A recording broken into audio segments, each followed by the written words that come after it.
Ayun at good morning! Ayun, mega love shoutout everyone! Samahan nyo naman ako ngayon sa paggawa ng aking clubhouse sandwich this morning. Let's go!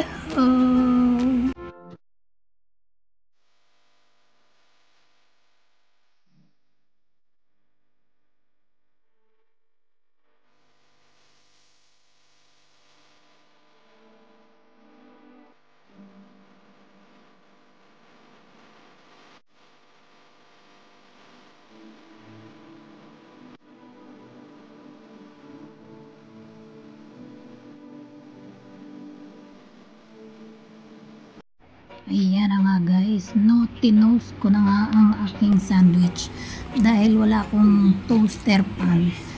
Dito lang tayo sa aking original pan nag-toast. Ganun din naman yun. Ayun, at pagkatapos ko nga magprito ng itlog, ininit ko na rin itong aking tasty bread. So, sliced bread, I mean, ayun. Ayan, and of course, nakaready na ang ating mga ingredients. So, ayan, in-slice ko lang sa mga gilid-gilid yung itlog na in-scramble ko kanina. Kasi para paglagay natin sa may sandwich is pantay siya. So, inuna ko muna yung sa mga bagetsing kasi yung mga alaga ko is hindi talaga nagkiketchup, mayonnaise o any na sa usawan. Kaya ayan, slightly lang yung paglagay ng aking dressing. So ayan lang, ito, this is for Kuya Liam, yun, set aside. So another one, at kumuha ako ulit ng isa pa is para naman kay aking bunsoy Rio. Ayan, slice nyo lang yan siya sa may gilid niya kasi para ma-fit sa tinapay, di ba? So, lalagyan ko lang uli yan ng slightly na dressing. Ayan. Kasi pag masyadong marami, para silang nauumay na. Basta, alam nyo naman yung mga bata, ayaw talaga ng mga maso, so whatever. Ang gusto lang talaga nila is yung sabaw-sabaw. So, ayan, nakaset aside mo na yun sa kanila. Then, next ay ang aking kuya. Yung panganay ko pala is 15 years old na siya. So, ayan, dahil panghapon siya, kasama pa rin siya sa akin ma-prepare na yung araw. Dati kasi pang morning siya, ngayon panghapon na siya, kaya sa morning is madalas na akong gumagawa ng maaga-aga pa mag-ready na ako ng aming breakfast. So, depende sa aking mood kung ano rin ang ma-breakfast sa kanila kasi minsan kung ano na lang yung nandyan.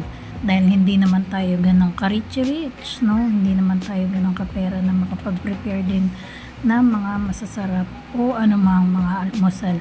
Minsan is normally pandesal at yung mga bata cereal lang na nabibili namin na per pack, yun, ganun lang. So ayan, nilalagyan ko layer by layer ng dressing kasi para bawat lagay mo ng tomato, ng sibuyas, ayan, didikit siya, hindi siya yung maglaglagan.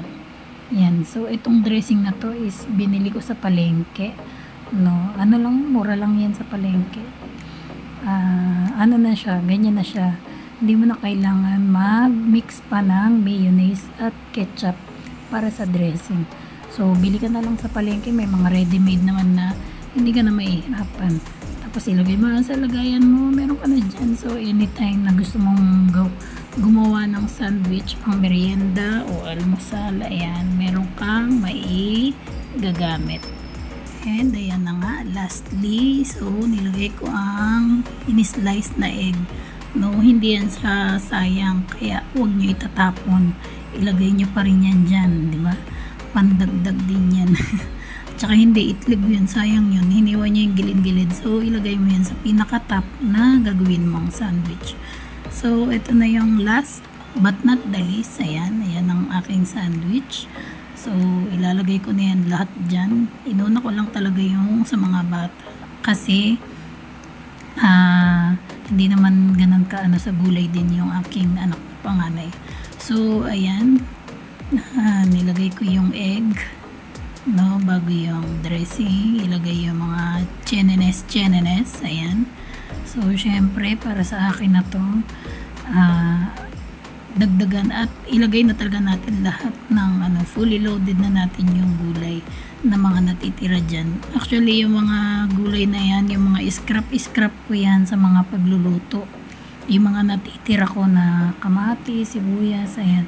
Yan yun siya, hiniwa-hiwa ko na at nilagay ko dyan dahil nga naisip ko. At meron naman kaming dyan, slice bread. Sabi ko kinabukasan at gagawa na nga lang ako ng sandwich egg namin kinabukasan. At tira talaga ako ng kamatis para hiwa-hiwain yan. Actually, nung mga sumunod na araw, bago pa ako magawa niyan, is nagawa na kasi ako ng ham sandwich. Pinamerienda ko naman sa mga bata. Kasi nga, itong mga nakaraan is parang namimili sila ng mga kinakain nila. Ayaw kumain ng mga lagi kong niluluto. Siguro nagsawa na. So, naisip ko, kami lang naman at wala si partner na sa biyahe. Ay gumawa na nga ako ng ganito at para naman ganahan sila sa pagkain nila at bumalik yung appetite nila. So minsan ganyan tayo mga nanay, mas dyan tayo na-i-stress, napapaisip tayo kung ano ba yung ipapakain natin sa kanila, lalo na sa mga maliliit. Ang hirap pakainin ng mga bagets, sobrang hirap mag-isip kung ano ba yung pwede mong ibigay o isubo sa kanila. Kasi kapag ka nauulit-ulit talaga yung pagkain, nagsasawa talaga sila. Ayaw na ayaw talaga nilang kumain. Minsan napapaulam ko na lang sila ng gatas, kanin at gatas. Yung powder milk, yung tinataktak ko sa kanin nila. Ganun na lang ako magpakain sa kanila kasi wala ka nang maisip kung ano pa yung ihahain o iluluto mo. Tapos syempre, nagbabudget ka pa, di ba? So, kaya ito is napaisip ako ng mga ganito nitong mga nakaraan dahil nga nag-iinarte siguro ang kanilang mga panlasa at mga tummy nila. Lalo na yung bunso ko. Hindi ko maintindihan kung nag-iipin ba siya o ano dahil dumi siya ng dumi. Ayan. So, stop muna tayo sa kadaldalan. Ipakita ko muna sa inyo yung sandwich na nagawa ko, o di ba? Masarap siya, overload, gulay overload, o di ba? Napaka-healthy nitong tinapay na to. So bihira lang naman tayo kumain ng ganito. So lubos-lubusin na natin, di ba? Yung maraming gulay, ayan, for healthy body. Dali na. Mama! What? Mama!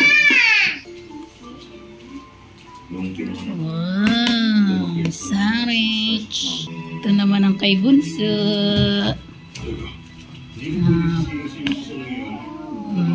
Ayan, at ready na sila. So, ang aking Bunso is excited talaga siya sa aking mga hinahain talaga sa kanilang mesa. Katulad niyan, hinati ko sa maliliit yung kanyang sandwich. So, tuwan-tuwa talaga siya na meron siya. Kala mo laruan lang sa kanya. Nag-i-enjoy siya sa mga ginagawa ko, mga almusal niya at mga pagkain. Ayan, at ayun na nga, sinabi ko nga sa aking kuya na andyan yung sandwich mo at kumain ka na. Bahala ka kung ano pa yung gusto mong gawin sa buhay mo. At malaki ka na, ay dalawa itong alaga ko. So ayan, lagi natin sila sabayan sa pagkain kasi para gaganahan din sila, nakikita nila kung gaano kagana kumain ang mama nila, kung gaano ang ng busog-lusog na mama. Ayan, kailangan lagi tayong example sa mga ginagawa nila. Kaya minsan napapaisip din talaga kung ano yung mga dapat na ginagawa ko kasi kapag nakikita nila ako, lagi nila akong ginagaya, lalo na yung mga pag-iingay ng bunganga ko. Ayan, nagiging maingay din sila. Lalo na si Liam. Lalo na pag nakikita ako niyan ni Liam nag-record ako o nag-edit ako. Nako, nakikigaya rin yan siya. Nakikiblog-vlog din talaga yan siya. So, ayun na nga. At busy-busy sila kami sa aming pagkain almusal. Ayan. Bahala kayo't magutom dyan. O, diba? Ang sarap umagat o ang laki ng kakagatit mo. Grabe, nagpuputukan talaga sa bunganga yung sarap ng mga gulay. Masarap din talaga sa umaga no, kakain ka ng ganito. Yung light lang. Tapos, hanggang tanghalian mo na yan. Hindi, joke lang. Almusal lang talaga yan. So, andyan yung aking kape. No? Nandyan lang. Kasi itong si Liam hindi na nagdedede yan sa bote. So, lagi ko talaga siyang iniingganyo gumaya sa akin na uminom sa baso. Para sa kanya is yung milk, then sa akin is coffee. Yun. Minsan hindi na rin ako nagkakape. Madalas na ako ngayon is yung tsaa at saka nilalagyan ko ng gatas. So, ayan. So, ayan guys. Iharap ko lang sa inyo yung aking sandwich. Ayan, para makita nyo yung aking nagawang sandwich egg. Yan. Yan ang aking masarap na almusal ngayong umaga. O, diba? Masarap kasi maraming gulay. Napakagaang lang sa tiyan ng mamay. Ayan, at bahala kayo magutom dyan. So, diba? Pinakita ko talaga sa inyo para kayo ay maglaway at maggawa din ng ganitong sandwich overload. Sandwich egg veggies overload. Diba? Pwede na siguro akong magtinda ng ganito eh. No? Magkano ko kaya ibibenta yan? Sabay ganun yun. Charot lang. Yun. So, samahan niyo ako kumain guys. Mga ilang kagat pa to bago maubos. Diba? Ayun. O, diba? Ang sarap din kumain. Ay, masarap kumain talaga nitong sibuyas. I-slice mo lang talaga siya ng maliliit para hindi mo totally ganun malasahan. Kasi maganda rin to sa loob ng katawan. Hindi lang sa nagpapainit, nilalabas din yung mga toxic sa loob ng ating katawan. So, alam nyo na guys, imbis na maging toxic ako, nilalabas ko rin, nilalabas din sa pawis ko yung mga katoksikan ng aking katawan. So, kayo na ang humusga. Charot lang, ayun. At, yun lang guys, no?